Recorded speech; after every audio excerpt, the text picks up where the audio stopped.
Assalamu alaikum wa rahmatullahi ta'ala barakatuh. Halau dai kamar yadda kuka sani ne Shirin Umar Mahdi. Kada ku manta da sharing, following da kuma liking insha Allah. Ina kowanne mu fata alkhairi a daure ayi subscribe da izinin Allah.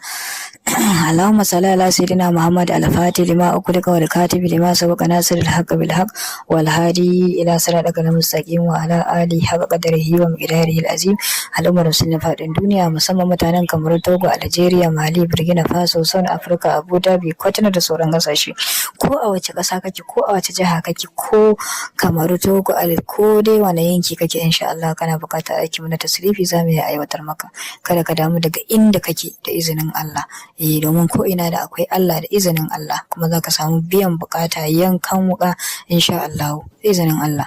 Abu na farko da za ka fara yi kai mana subscribe, kai sharing din wannan sirri namu, sannan insha Allah ka ɗauki number mu kai mana magana a WhatsApp. In kai magana a wannan number ka ji ba amsa maka ba, to kai kokari kai magana a wannan saboda hidin da mu insha Allah. Amma duka in dai baka ji murya ta bace ba, to ka dauka cewa baka haɗu da Sharif Umar Mahdi ba insha Allah. Sannan idan ne maka voice ka tabbatar da cewa murya ta ka ji, sannan a bidiyo na ka tabbatar da cewa murya ta kake sauraro a daidai wannan lokaci, kai mai sauraro na. Sannan ka kira ni a waya zaka ji murya ta ya dace insha Allah. To shine ka haɗu da Sharif Umar Mahdi insha Allah.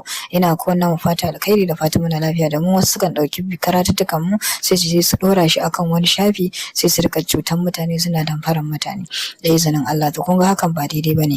Ga duk mai buƙatar aiki na tasrifi na saukar da dukiya, insha Allah in dai buƙatan ka ne, kuɗi ne buƙatar ka, to da izinin Allah sai mun tura maka abubuwa da yawa a WhatsApp wanda mu yawanci mutanen da muka yi wa aiki ka gani, mun baka dai tabbacin da ya dace insha Allah.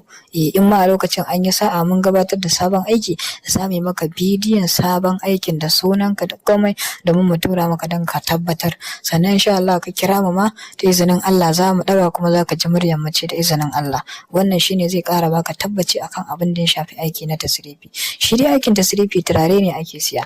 Iya turare ne kawai ake siya. Ka sai turare insha Allah za mu tura maka kala-kalan turarukan da muke amfani da su da izinin Allah. Bayan ka sai wannan turare za mu yi maka aiki cikin minti 15, minti 10, minti 5 insha Allah ka samu sauke maka dukiyanka insha Allah.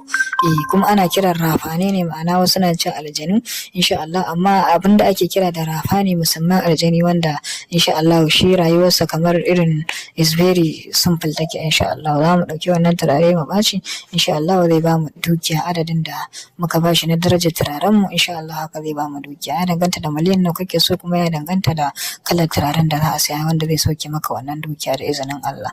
Bayan mun bashi insha Allah zai sauke mana dukiya, mu tura maka har bidiyo ma mai maka domin ka tabbatar da an yi aikin ka, mu tura maka. To alhamdulillah da wannan lokaci ne nake cewa bisalam, nagode ga duk mai bukata wanda